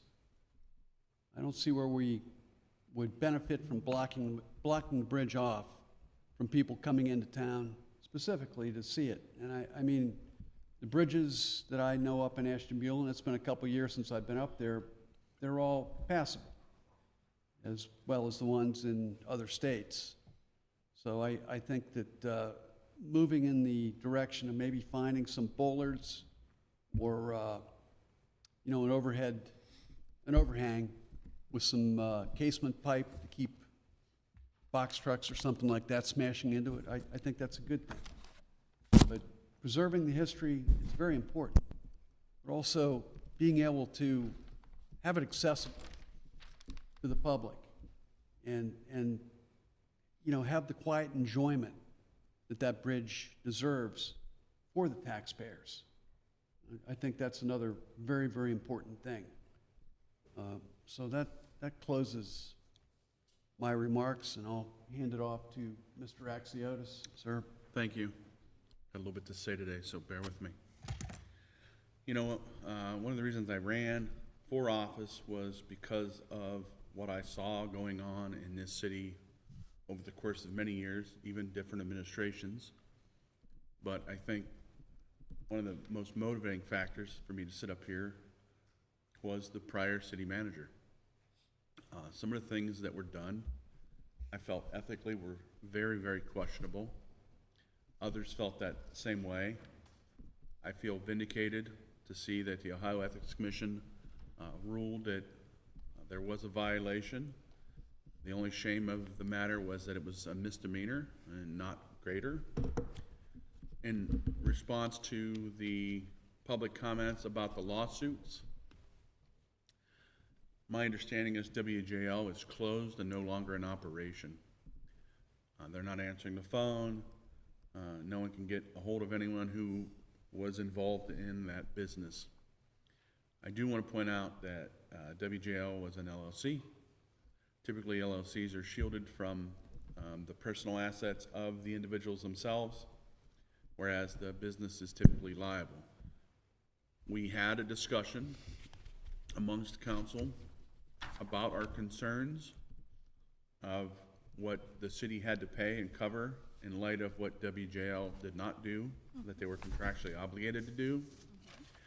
I believe the discussion with the law director, some of the comments that came out of that was litigating is expensive. Some of these law firms charge $250, $300 an hour to litigate. A case like this, which is not an open and shut thing, it's very detailed. There's going to be a lot of information gathering and litigation required to try to recoup the funds.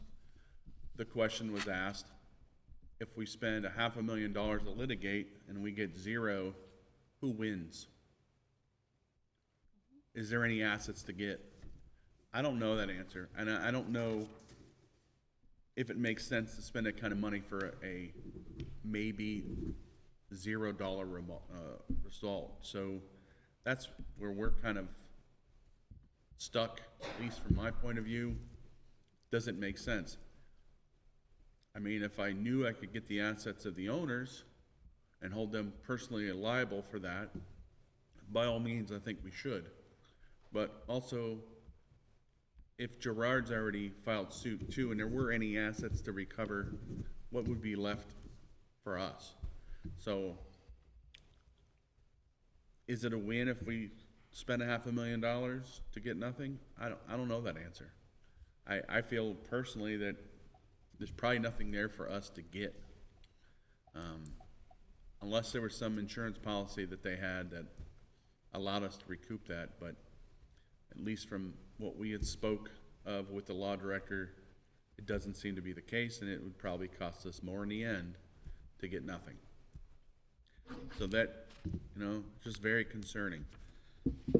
I don't want to spend more taxpayer dollars for a $0 result.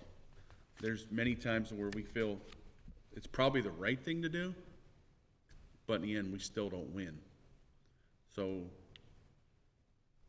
I have a lot of constituents in Ward 2. Feel free to reach out to me. I mean, if you want to spend that money and gamble on a result that's still net zero, by all means, let me know. I'll be glad to champion that. So far, I have not heard from anybody, but it's a reality. We may get nothing. We can litigate all day and still walk away with nothing and just pay that legal bill. If you haven't guessed yet, the city's not swimming in money. It would just be another hit on the bottom line that we really can't afford. I don't know what else to say. I mean, it's the right thing to do is litigate. The wrong thing to do is litigate and get nothing from it. That's the problem. So I just, till someone can, you know, call me, let's talk. You know, I really, I don't know what else to say about that. And thirdly, there was an agenda item that was discussed that never made it to the agenda, which was having certain departments come to council meetings and read what they've done for the month. I'm not against information. I don't feel that a city council meeting is the appropriate place to have every department head come talk to us. What I would love to see is a monthly report, kind of like zoning had done previously, where they assembled how many permits that were done, you know, fence issues, you know, demolitions, you know, properties condemned, mowing issues. I would appreciate something like that given to me in my email, like we get the month-end finance reports. I would love that information. I don't know if I want to make these meetings longer for information that I can read on my own time and assess and then dig into outside of the council meeting. That's just my 2 cents, but thank you. Thank you, Mr. Axios. Mr. Crowell. Thank you, Mr. Chair. I went over a lot of stuff this evening, which I'm glad we had a lot of discussions and conversations. I'm glad Mr. Axiotis brought up not only the lawsuits and stuff, and I hope that will help people understand that in all seriousness, when it comes to making decisions, when it comes to actions that we take, it's a good thing that people aren't just acting purely out of emotion and are actually doing things reasonably. Things take time, and there's lots of things to consider other than I don't like that person, let's go get her, that kind of thing. So I don't think there's anybody up here on this panel up here that doesn't believe that if somebody is wronged in our community, whether it's our employees, whether it's, you know, anybody here in our village, that we wouldn't want some kind of restitution, or we wouldn't want to make things right or make amends. But again, things have to be done reasonably. The literal oaths of office that we take are to be good stewards of our taxpayer dollars. That's probably one of the most important things we could possibly do. And as Mr. Axiotis said and alluded to, it doesn't make sense to just, you know, get all the pitchforks and and go charging in when there's nothing to get out of it. If there's nothing to get out of it. Again, that's not up for us to necessarily decide. Things do take time. If there is anything that needs to take place or will take place, those things will be decided and we'll move forward. So I don't want the public to think that anybody up here is not paying attention or concerned or, you know, aware of the situation at hand. I think everybody up here is equally as frustrated that anything like that would happen or anything negative happen in the community. Secondly, I want to touch on something Mr. Axiotis said as well, and I want to thank the city manager, because the city manager's report actually provided essentially what I was intending, what he mentioned, the motion to discuss that didn't make it up here. There was an ordinance that didn't make it up here either. Specifically referring to our zoning department and providing reports of activity. And the reason that that was important, or I felt it was important, and I even wanted to discuss it, was this council up here doesn't have any of that information. Even in an email, if I have a question, let me ask the zoning, let me ask the law, oh, there's nobody here. There's no one here to ask. There's no specific expert that has expertise in those particular fields to be able to provide information. Does that mean that has to happen at every meeting? No, and I think the city manager addressed this with having department heads. That's a beautiful compromise, I think, to the situation and what I was intending to request, or potentially would request, and would have discussed had we had the opportunity to bring it to the floor. I am disappointed in my colleagues for not at least humoring and bringing that to the floor to discuss it, because I think it would have been valuable to have this conversation fledged out in front of the public. That's concerning to me, but hopefully we can move forward past that. And again, the city manager has stepped in.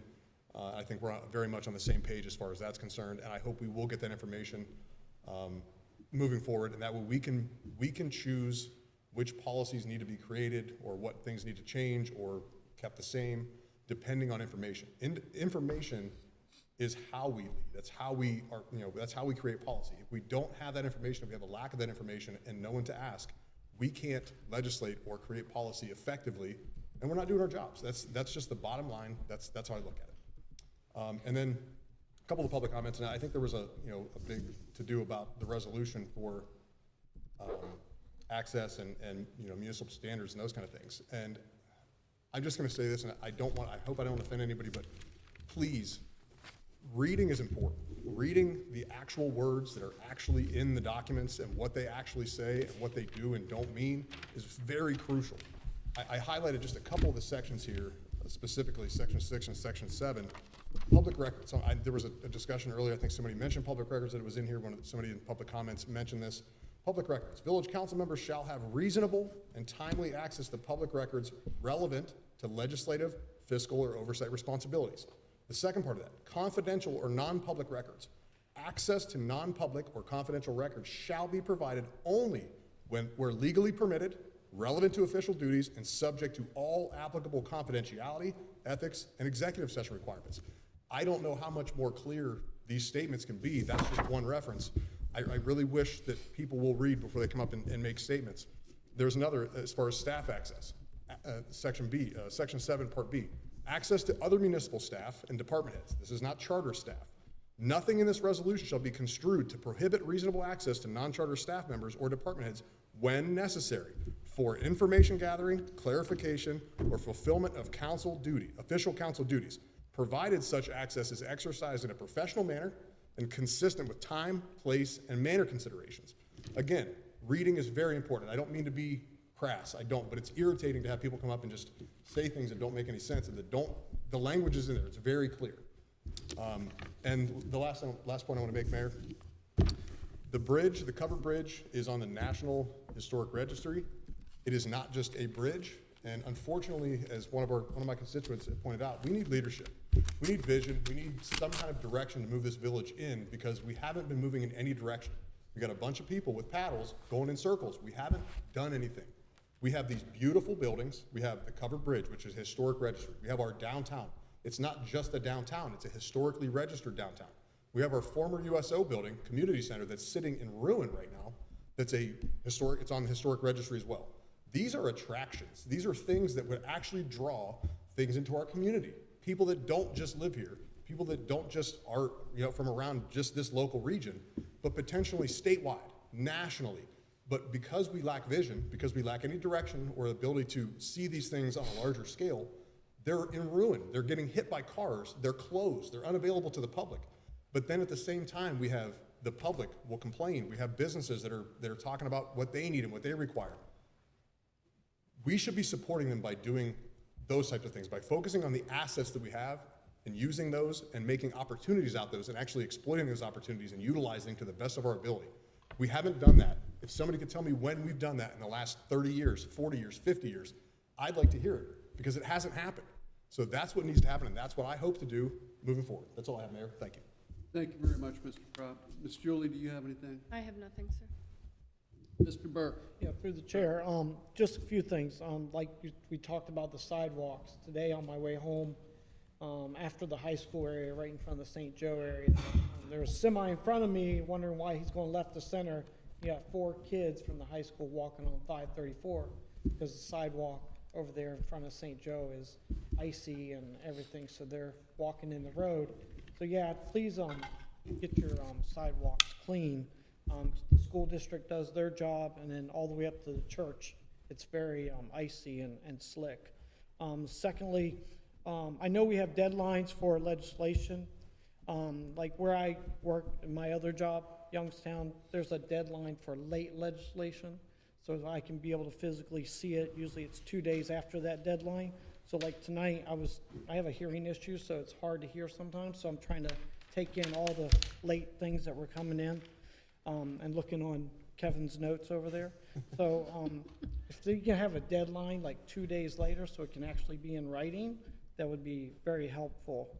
And then, like I said earlier about the fire chief, we did talk, and he's gonna work with Jamie if there is an issue this weekend with power outages. So just keep tuned to, I think Newton Falls Fire has a Facebook page, so, and also the city of Newton Falls. So that's all I have. Thank you, Mr. Burke. Mr. Roofer, do you have anything, sir? No, Mayor, I do not. Thank you, sir. Ms. Jamie, you have anything in closing remarks? Just make sure this is on. Just one point, I think Mr. Kropp had asked about the comprehensive plan, and we did have the kickoff meeting for the comprehensive plan. And right now we're moving on to determining who will be the steering team members. They're going to represent 10 to 12 individuals within the community, trying to come together to actually get support and ideas and start the process. So that's where we are with that one. But other than that, that's my last comment for tonight. Thank you. Thank you, Ms. Jamie. Do we need a motion to go into executive session tonight? Nope. All right, we got a motion to adjourn. Go ahead, Please. Sir? I'll make the motion. I think we all did. Pick one, Aiko. And Mr. Kropp, Sure. Mr. Exiotis, Yes. Mr. Kropp, Aye. Ms. Stempert, Yes. Mr. Rufner, Yes. Mr. Burke. Yes, sir. Passed 5-0, 7:56. Maybe. I like Robert's. Robert's a sharp guy. When it comes to that bridge, right? The county doesn't have any money. Oh, my God. I know. So I know they are. the reason that bridge was closed for so long was because it was like $1 million of repair. Oh, and then they had to get, well, they had to get. Yeah, I don't know what that news thing was about the runway. Right, it was a- I just saw a clip before I left the house. I get what your intent is. That's But why. I worry that if I was probably wrong. Hey, Mark. But it's not gonna be County closed goes, just, Hey, Mark. just to close. Good, how you been? in the commissioner's eyes, Good, nice to see sadly you. for Good. Living the dream. What dog did you get? Trying to retire. That's what, that's the whole point of the discussion. no, my point is, when they Yeah, budget, 31 years in PRS.